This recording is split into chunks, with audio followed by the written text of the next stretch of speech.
Buenas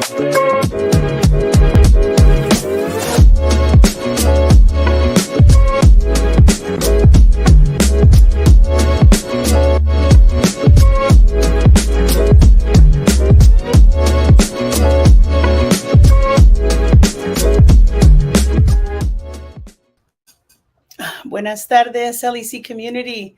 Thank you for joining us throughout our social media platforms. It is Thursday. It is that time of the week for Ask an Educator. We are back with Ask an Educator. Shout out to Yvonne and the digital experience team for hosting the Ask a Storyteller last week. I thought that was really dope. I appreciate all those storytellers. Today we have Jessica Jerman, educator, Spanish for heritage speakers teacher out of Sumner Academy at the Kansas City, Kansas Public Schools, or 𝗧𝘂𝗶𝘀𝗃. I'm going to go ahead and have her introduce herself. Jessica, tell us about you, who you are, where you're from, where your people from, and how do you engage at Sumner? Sure. So I'm going to start saying that I'm from Mexico. I'm originally from Querétaro. It's a big city close to Mexico City. And I moved to the States in 2003, almost 20 years. It's going to be next year. When I was in Mexico, I was going to school to be a teacher as English as a foreign language teacher. I was going to school, I was working as a teacher. Then I moved to the States. I, worked while I was trying to, go back to school. I went to 𝗟𝗏𝗃𝗃. I got my bachelor's degree from 𝗟𝗏𝗃𝗃, and then I got my master's from Park University. I've been teaching since 2010 here in Kansas City. I'm going to say that my first 2 years were really rough, but I learned, I think, the most. And then I got hired here at Sumner Academy. This is my 11th year at this school, and I'm just going to say that I love it. I teach heritage students, heritage level 2 and level 3, and I also have a class that is Spanish 4, which is an IB class. Nice. So you started teaching at Sumner and you're still there. Yes. So I started actually teaching in KCMO. That was my first job.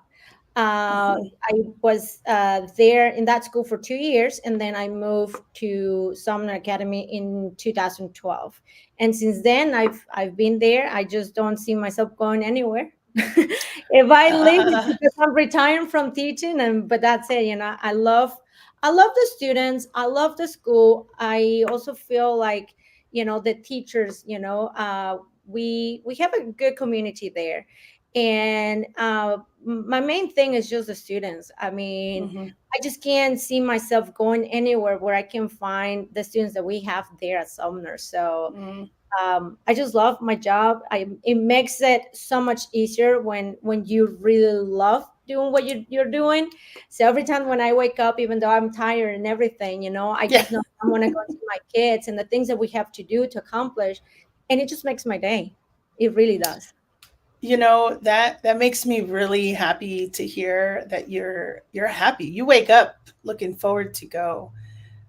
And I think you mentioned it's the students, it's your community, right? That Sumner community. I'm gonna stretch you a little more. What is it? Like, that's a sustaining power. Like, you went past the 3-year average for a Latinx educator. Yeah. Like, I'm going to ask you later what keeps you going, but like, speak a little bit more to this like community for a minute. Like, what's happening there? Yeah. So when I think about my first 2 years of, teaching, I remember, I was in a different school, and, it was really rough. It was really rough. They were great teachers. I think that I learned the most from this school, and the teachers that we had there, they were awesome. I mean, I learned so much from them. But then when I moved here, the first thing, is that you see that the kids, they're motivated. They really want to be there.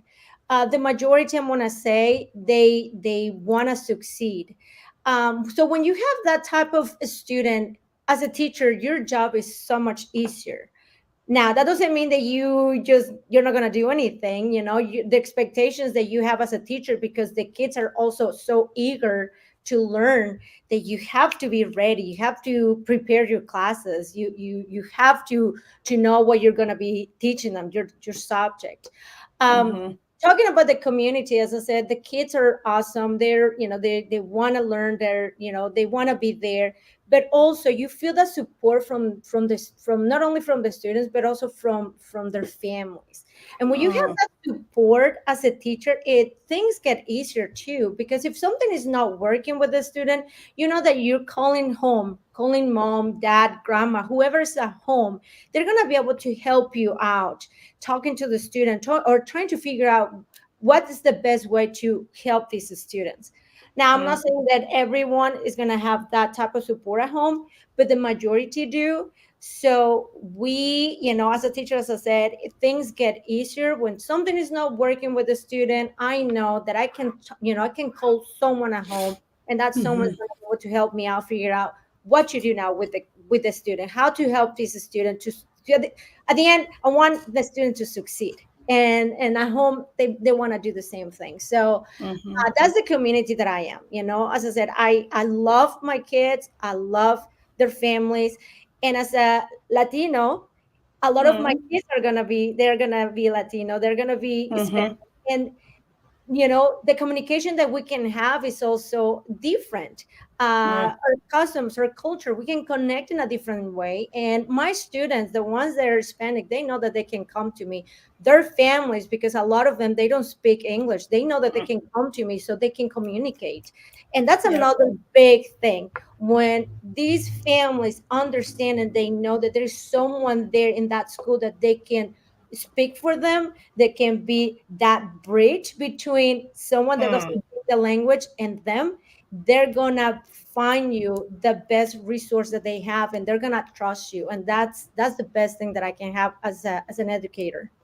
Yes. No, I love that. You mentioned a lot of key things. Having that family support makes a difference. Having a community of learners that are eager to learn. And for those of you tuning in from outside of the state of Kansas or the metro area, Sumner Academy is a blank, fill in the blank for me. I don't want to call it a special school, but it is one of the top schools in the state. But what is it? It's a college prep. Like how would you label it? College prep, but a lot of IB people program. call it as a magnet school, because what we do, all the students that are within the school district limits, they are able to come to our school. However, they have to apply, they have to meet certain standards, certain GPA, and for them to stay with us, they have to maintain those requirements. Something that other schools, they don't do that, they don't have that. As I said, those are really good things as a teacher, because that part of the classroom management, that a lot of things that we're facing, especially now after COVID, well, they're not going to be as bad as in other schools. So those are good things. But once again, because these kids are so eager and they just want to be ready and prepared to go to college, you have to be also so ready and be able to deliver the things that they're expecting from you as a teacher. So Yes.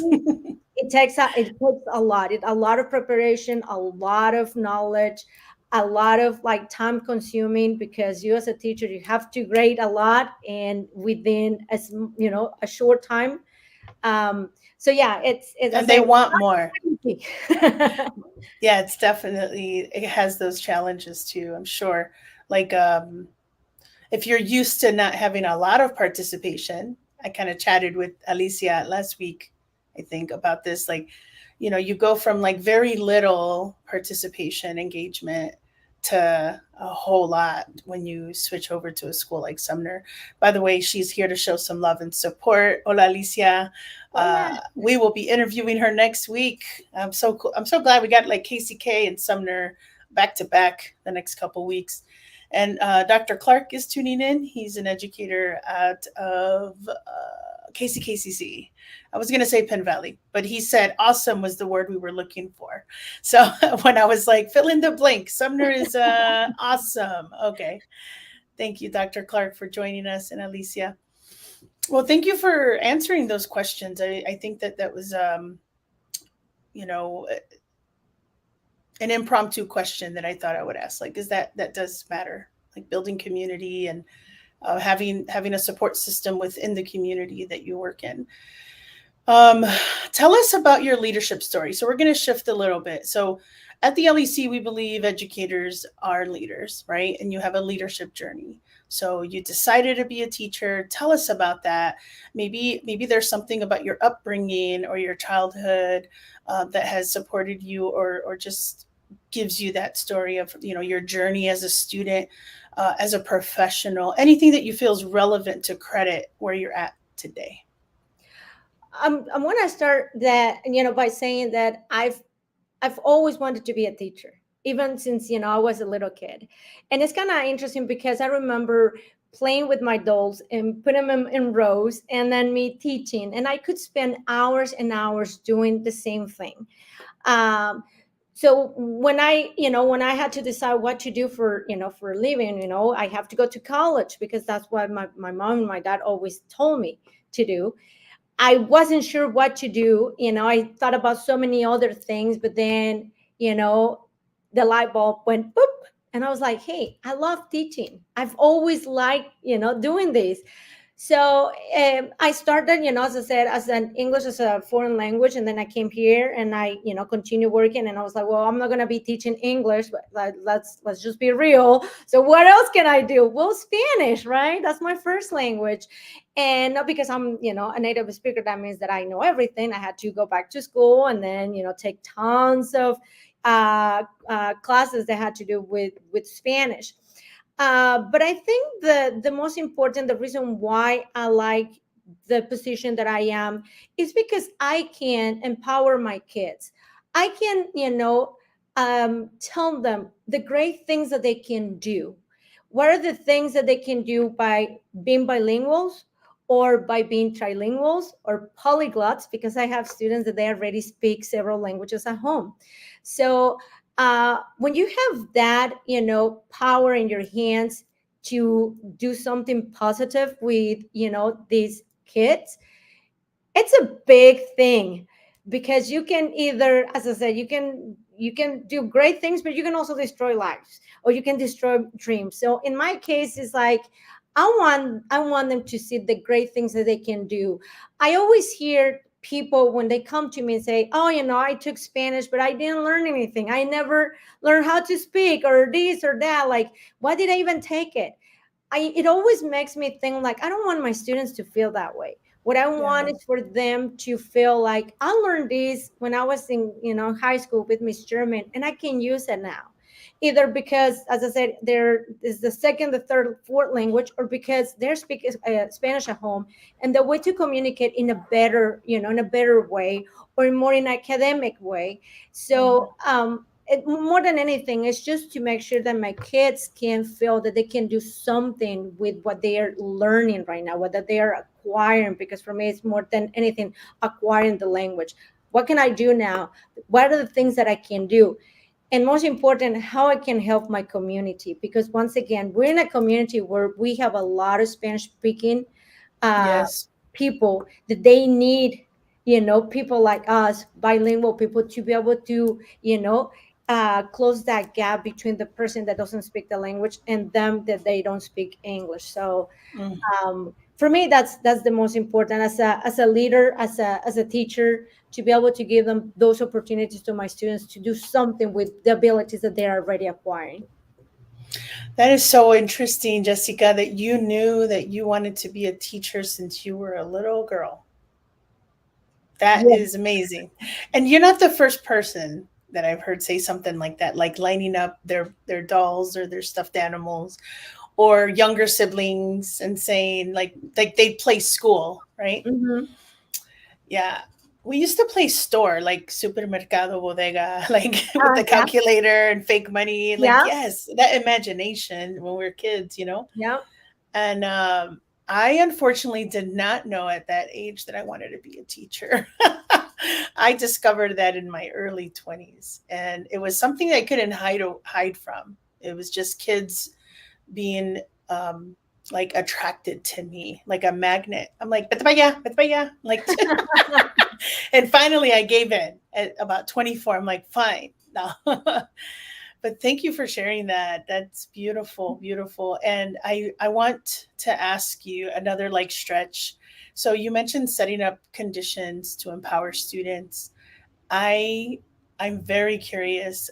Can you tell us maybe? I know you're talking about language here, and to give some folks context in case you don't know what Spanish for Heritage Speakers is, it's basically students. And correct me if I'm wrong, Jessica, but students that are they could be born and raised here, or born and raised in a Spanish speaking country, or even formally educated, like in a dual language school, K through 5, etc. It's a range, but just that they have this language, they've acquired this language as a heritage language, like, or they've inherited it, right? Like, Yeah. it's been passed down. And so, tell us more about how you set up conditions to empower. I find it fascinating that also Sumner Academy is majority Latino. Is that right? Student Yeah. body. Yeah. And so having these courses available for them, like, that is super empowering. What are some things that y'all have done for students? So when I started back in 2012, the majority of our students were African American, and now we are already, past that. The majority are, Hispanic. So one of the things that, in my case, I started teaching Heritage 1, and I have taught now level 2 for Heritage, level 3 for Heritage, and level 4. The only one that I haven't done is the level 5, because that's another teacher that, she's been doing that, and she's doing a fantastic, fantastic job. As you were saying, these are the kids that they already know how to speak the language, that they already understand the language, that probably they're not the best, writing or reading the language, but that doesn't mean that, they can't do it. So their needs are going to be completely different than the ones that they are, learning Spanish as their second, third, or fourth language. Let's just call it like that, because as I said, we have kids that they are, they speak so many languages at home. So one of the things that I always tell my students when they come to me, I tell them, you're like my diamond that I am going to polish.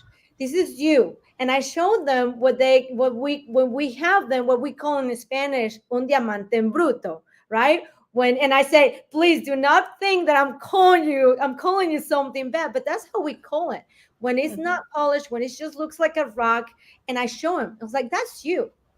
And we have to take all those things around, and I'm going to teach you all the things that you need to know, to be able to know how you're going to, how you're going to read, how you're going to, write. And then to be able to, do all that stuff to be your best. Because at the end of the day, when I get rid of all that stuff, you're going to be that diamond that is going to shine, and you're going to be able to do great things, because that's the most important things for them, to be able to understand what are the things that I can do as a bilingual person. A lot of them, they have been in schools before where they're not supposed to speak the language, and they just don't feel proud of speaking another language. They have told them just English, and now I tell them, this is the time for you to be able to speak Spanish. Speak that, say that. Let's just be proud of who we are, and the things that mom and dad or whoever is at home have given you, which is a powerful thing, a powerful skill, which is to speak another language.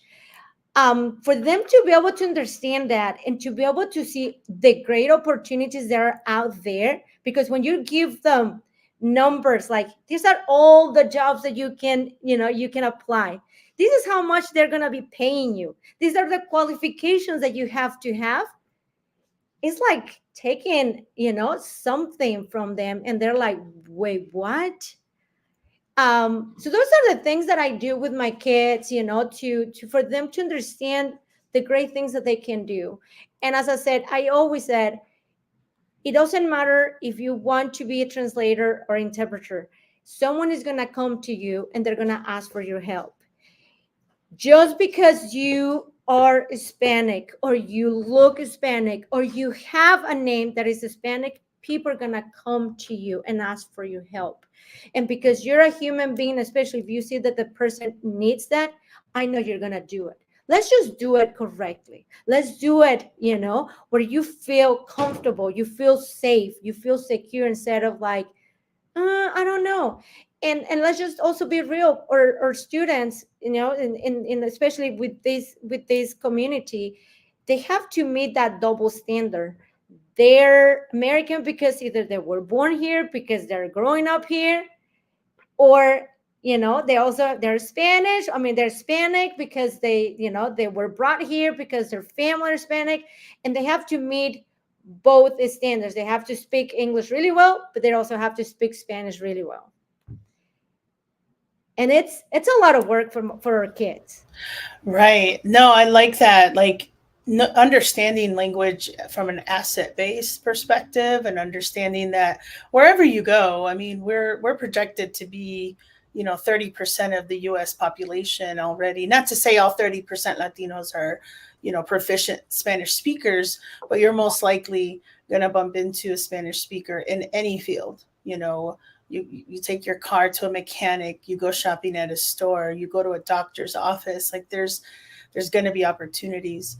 I know my wife is transitioning into a new role, and even in the ER, when she's teaching CPR, there's always somebody that needs clarification or support in Spanish, because we are everywhere. Exactly. That's awesome. Oh man. We're going to shift just a little bit and talk about some hurdles. So if you haven't had a chance to think about them, sometimes there are barriers and hurdles that get in the way of following our dreams. Some are personal hurdles, mental, emotional, psychological hurdles and barriers, but also like conditions that are around us, right? So whether it's the school environment, the district environment, the community, maybe indifference, discrimination, and so forth, right? What have been some of your hurdles, Jessica, that have gotten in the way? So let's see. I was thinking today about that question, and one thing that is gonna come to my mind is the first thing. Actually, I'm gonna say, as an educator, to prove to the ones that are above you, top of the pyramid, that you really know your students, that you know their needs, that you're a teacher, and because you're a teacher, a lot of times what your kids need and how to get to your kids. Sometimes it happens, and I'm not talking about just administrators like my principal or anything like that, because it's not really that. It's more like the people that they have to do that decision making at the top. They ask for feedback for certain things that they're planning, and you tell them, okay, I don't think that this is the best, because I know my students, I know the community, I know their needs. This is what we need, these are the programs that we need. And when they come and they tell you, sorry, this is not exactly what we're looking for, it really makes me sometimes feel like, so why are you coming and asking me? Like, kind of like, you're just a teacher. Sorry. Yeah, we know that you probably think that, but at the end of the day, this is what we're going to decide. I think those are the biggest things, like, to me, that makes me sometimes feel like really, like, why don't you trust me? Why don't you really take into consideration what I have, what I have created? Because I've done, I've created a program for my kids that I thought it was going to be such a great thing. And when they said no to me because this is not what we really need, it really made me feel like, wow, like, I have to really prove to all these people that I really know what I'm doing with my kids, that I have to prove to them, right, that I'm not only just a teacher, that I'm really, a teacher, the person that spends tons of hours with these kids in, daily basis. that I know my community, that I know my kids, that I know their families, that I know their struggles, that I know their abilities. So I'm not just a teacher. So that was one of the things that I was thinking about. I was like, man. And the second thing is just because we are, the majority of us, that we are women, we have families. And when you start, having to divide that time with, your Yes. family, your kid, and then also, knowing that your students need you, that you have to spend more time with the school, and you're like, how do I balance that? How can I spend time with my family, but I also want to help my kids and want to, stay after school for longer when I also need to be here. Sometimes those are the things that, it really makes it hard for me, at least as a teacher. Yep. And I just, once again, I go back to the things that it makes me really happy is when I see my kids, that they say, Miss Sherman, I got it. Miss German, I was able to say this in Spanish. Or Miss German, I was able to understand. Or Miss German, I was able to translate this. Or Miss German, I was able to be the interpreter for this person. That's what it makes my day. When I'm like, Mm, okay, even though I have those struggles, but at the end of the day, if I was able to do something for someone, I'm on the other side. And it makes me yeah. happy. Well, I love how, the kids keep you in perspective and they remind you of your why. But you elevated a couple interesting barriers, and, folks listening and engaging, or Jessica, when you figure out, I guess, the how, like, make some money off of it, because it's tough. It's tough Yeah. it's exhausting, actually, to prove that your idea, or right, like your idea, like, I think you also mentioned trust, right? Trust that I know what's best for students. And then there's this other side of, like, um, I'm doing a lot of research on the underrepresentation of Latina leaders, Latinas in leadership roles. So that could be a building level coach all the way up to a superintendent, right? And a lot of the barriers that they faced, you mentioned being a mom, was the lack of opportunity to lead, the lack of opportunity, or the lack of, like, the district or a leader taking a risk on you. So, okay, Jessica, your idea is great. I'm going to risk. I mean, maybe not even tell you that it's a risk, because then you're under pressure. But in their own mind, as a thought leader, you know what? I'm going to risk this because I know she loves the students and I know she wants to do more. But she also has set these boundaries of, like, work family balance, and I want to Yeah. respect that. But let's see. And so, leaders, if you're engaging, take a risk on a teacher once in a while, especially if they are an underrepresented group of teachers already. And that's another layer of intersection that we have to fight through. Like, we're a woman of color, we're a Spanish teacher. People don't realize Spanish teachers and world language teachers, like, that's another intersection of existing in education, where you're kind of like not that important because your test scores don't matter. However, yours do for the IB program, but Yes, that's thank you. another thing. But world language teachers nationwide, I've gone to conferences throughout, the last decade, and that's the cry for help. Like, see me, value me. We're teaching language which helps with everything else, right? Like, Exactly. you're always having to, like, I feel like, make a case about the importance of teaching a language. Shout out, by the way, because you're in UMKC grad too. Yeah. Villamandos usually is tuned in. I'm not sure if he's in. 𝗪𝗏𝗿𝗀𝗏𝗃𝗏𝗏, I told her you were interviewing you. But the staff at UMKC, they have a great Spanish program. Alice Reckley, Yeah.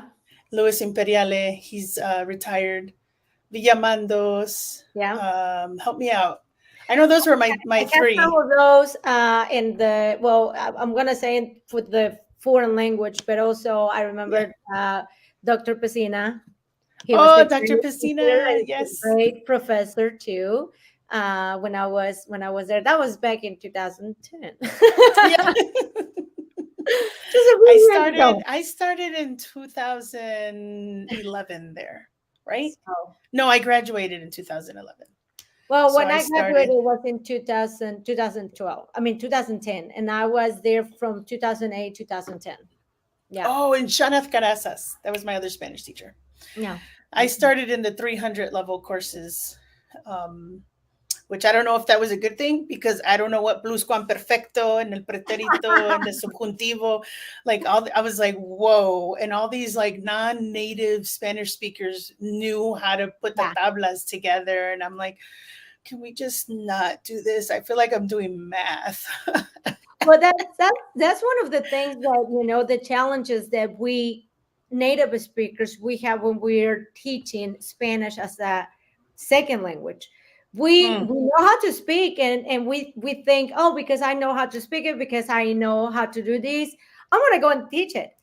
No, it's not that easy. You have to know the grammar, and you have to know how to teach the grammar to someone who is their second language. So I keep saying it's a different, completely animal, to do the whole thing of as a second language. And then when you're talking about heritage, that's even worse. Yeah, no, and the variety is real. Yeah, the variety. I mean, I would often talk to like ELA teachers and say, like your English class, like your freshman English class, you know how some just write a run-on sentence, yeah, and some don't have complete thoughts, right? Like fragments, misspellings, don't want to write a 3-page paper, just want to do like, I don't know, font number 25, the triple space, and then say, here it is, right? Like the typewriter font. Like we have those too in the heritage class. Exactly. That's what we struggle with, and it's not an easy thing. But I think experience, it really makes a difference between a knowledgeable teacher and someone who's just starting. Like just those first 2-3 years, I think that those are the most important for anyone.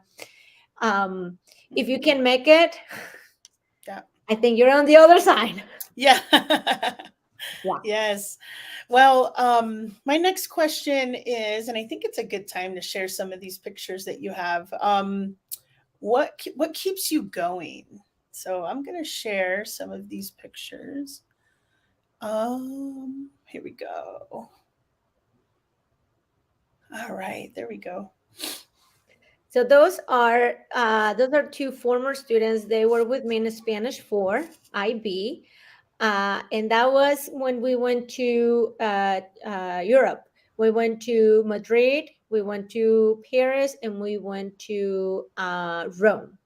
So it was a pleasure having them in my Spanish 4.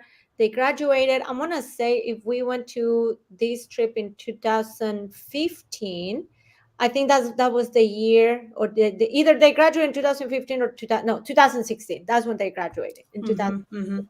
So, but yeah, wonderful students, Spanish 4 IB, and that's one of the pictures that I wanted to share.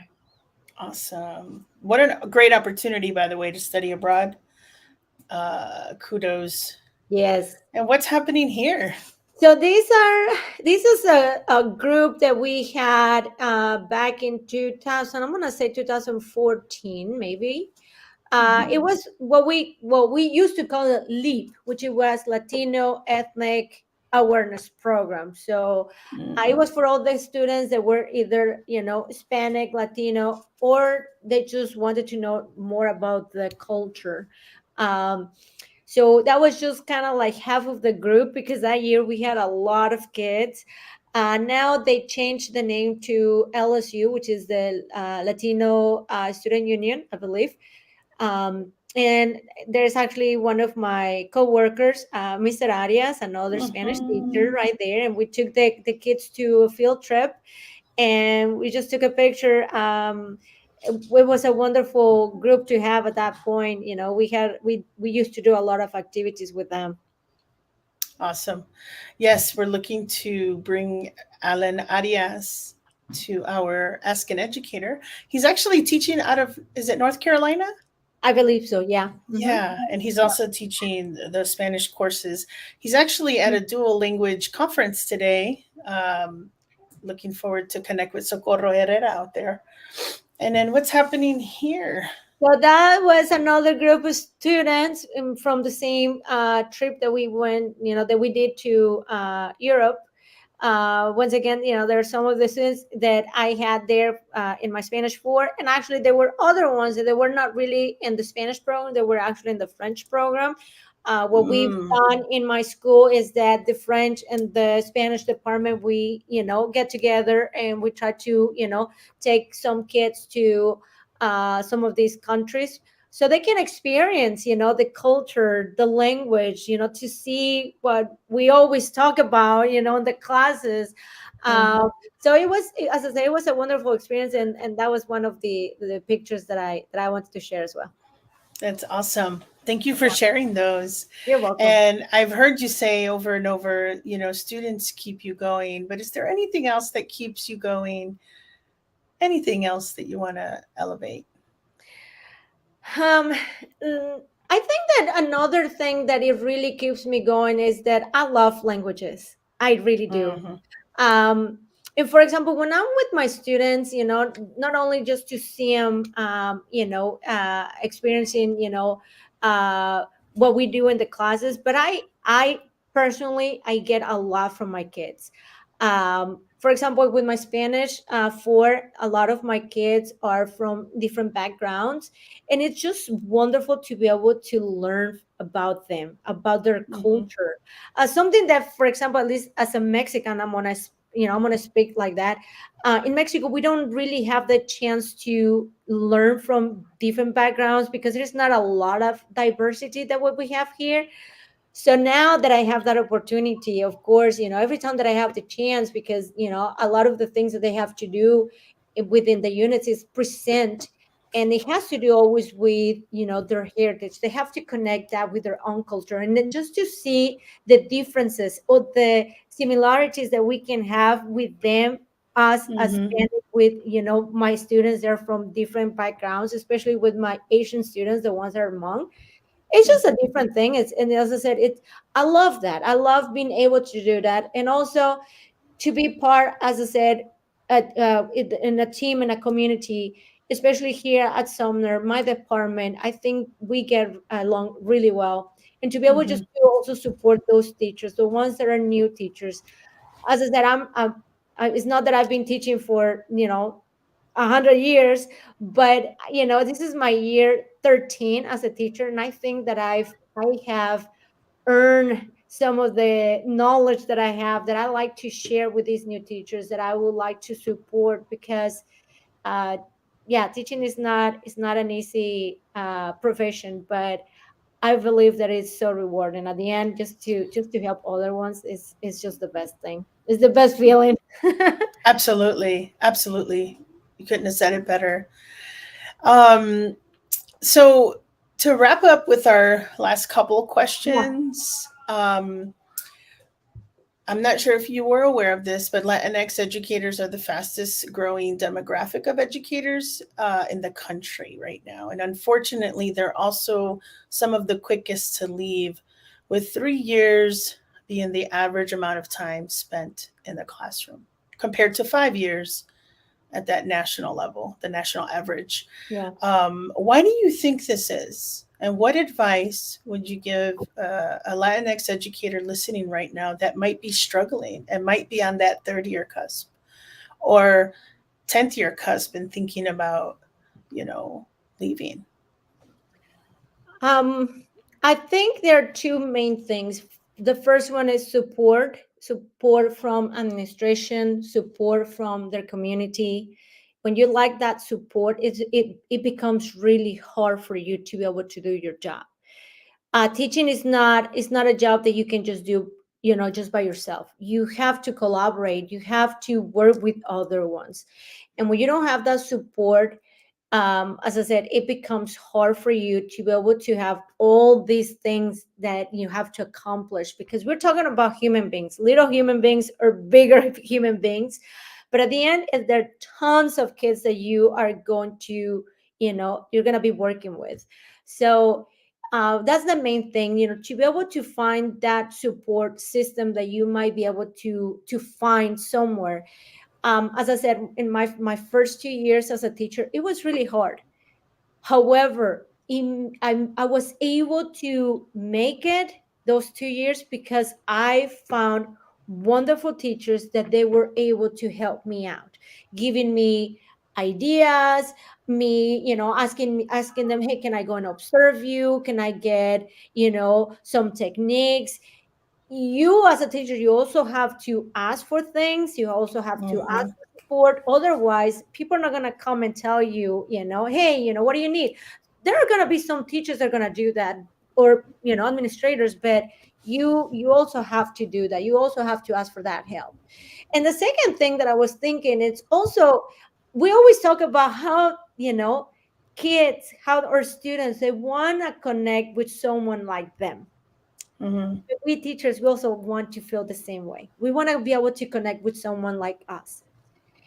And when it becomes really hard when you're the only Latino in your community, because culturally you feel like, hey, no one understands my feelings, or no one understands when I'm coming from, or I don't understand why they're behaving this way, or why they're saying this to me. So it becomes hard when you have other teachers or your community or your students that they can connect with you, that you're not the only one.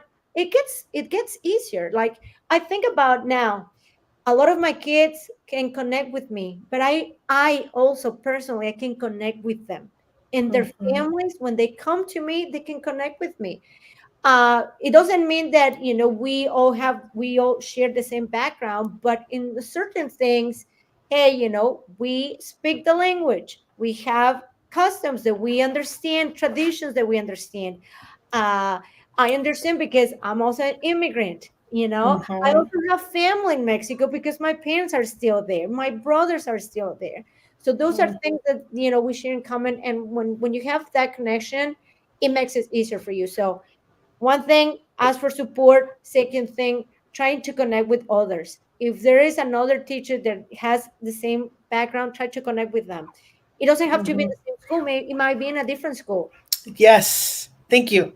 Thank you for saying that. So, and thank you for wrapping that up. I was going to repeat them, but that self-advocacy, that practice it. You're only going to get better if you practice it. And maybe maybe start with like small things. Like, can I have, I don't know, a set of whiteboards, you know? And if they're like, well, there's not enough funding, well, why not? When's a good time to order? I think it's going to increase engagement. Those are little things. And then those bigger things are like, can we travel to Spain? Right. Right? Yeah. And then the all between, that gray area of needing support. I mean, Yeah. do you know, I mean, you remember, this is where I first met you, when Alan, and was it Alan Arias or Kimberly Service, somebody reached out to me and said, hey, it was Alan. I remember why. Okay. So he's like, hey, Boricua. He used to always call me Boricua. Boricua, there's a conference. Let's go, And I was like, how did you get this paid for? He's like, oh, I just went to my administrator and I asked. And it was a lot of little hurdles. I had to apply. I had to pay a fee. I had to be a member. And then I believe they did cover it. I paid for it and they covered my sub. But I was hungry for support. And even though they declined it in that moment, them paying my sub was a lot. Like, that's my daily rate, right? Yeah. So I was like, all right, let me just work my way through. But yes, I like that. Advocate for yourself, find a community. And I'm going to echo that last thing you said. Find mentors, and they may not be in the same building. Yeah. They may not be in the same state. I've said this recently. There was a leader at one of the local high schools who there was no sustaining power. He left after a year. I'm like, well, maybe they should have mentored him with another Latino male from anywhere across the nation and just have that support system that way, like, what are the struggles of a Latino male leading for the first time in his whole career, right? Who could speak to that? Another Latino male, most likely, right? Absolutely. Yes, yes. And at the end of the day, with all these social media and everything in groups, we can connect now. When I Yeah. started, there was nothing like that. And it's not that I started like 30, 40 years ago. It's just a few Nope. years, really. But the way that we connect is different. And, Yeah. and when you do that, I truly believe if you have someone to go and ask for help, for encouragement, for ideas, things get a little bit easier. If you're just by yourself the whole time, you can't find a way to get out of there. Like, oh my gosh, I can't do this. I'm the worst, blah, blah, blah, blah, blah. But when you have other ones coming and telling you, you know what? You're not the only one. You know what? I went through that. You know what? It also happened to me. But this is what I did. You're like, oh, okay. I can do this. I can do this. Yeah. Yeah. And if you're not happy with that job, find a different school. Sometimes that's what it takes. That's Jessica. That's the other thing. Like, we don't have to stay in the same place. We're in demand right now too. Exactly. So you could go to a place where maybe your mission and the values aligned, and you are valued and seen and heard and supported. And these are questions you could ask in an interview. I feel like right now, more than any other time, ¿verdad? Like, you could be like, what are the support systems in place? What coaching opportunities? How does mentoring look like? How often? And they're going to have answers because they're going to want you. Thank you, Martin, Dr. Clark, for elevating that. Yes, mentors are critical. They're so important, for sure. Yeah. All right, last question. Ready? If you had one thing you wanted all your students to walk away from your class, and just having had that connection, like you said, that connected experience with you, what would that be? I think that the main thing that I want my students to take away is that I empower them to use whatever they're using, like their skills, their language skills. If they're bilingual, you know what? Go and use that. Use what you're learning here in my class. Use what you're acquiring here in my class. Use it, because it's something that you're going to take for the rest of your life. A lot of times, I remember as a student, I was like, what am I doing this for? Like, when am I going to use it? But I always tell my students, what we're doing right now, this is what you're going to do it. This is when you're going to use it. This is what you're going to get in return if you use it. And I think that's one of the things that I think the majority of my students, former or current students, they can say, I see the reason why I'm doing it. I think I can do it. It's either because of pleasure, because you want to travel and use the language, or because you want to work, or because you want to help others. But my main thing is to empower my students to use what they are learning at this moment. I love it. Absolutely. Thank you, Jessica, for your time. I know you had to. I know you had to. Un honor, yes. No, I knew you had to plan your evening around this because you have babies. Yeah. And I know how much your family and that time in the evening means to you. So thank you from the LEC family. We thank you for your time. This is what we do. We elevate Latinx educator stories in hopes that you inspire others as well. So definitely, after this is over, share and encourage folks to watch. LEC community, we have Alicia Rodriguez Montañez. Is that right? Alicia Rodriguez. I know she hyphenates her name. Out of Sumner Academy as well. Mm-hmm. And we will be interviewing her next Thursday here, same time, same place, 4 p.m. Central Time on all of our social media platforms. And 𝗟𝗏𝗿𝗀, Jessica, that was so well stated. Thank you. He is an instructional coach in the ESL department in KCK. So nice. Thanks for showing love. Yes. But yes, everybody have a wonderful, wonderful evening. And we'll see you next week. Thank you so much, everybody. Have a good one.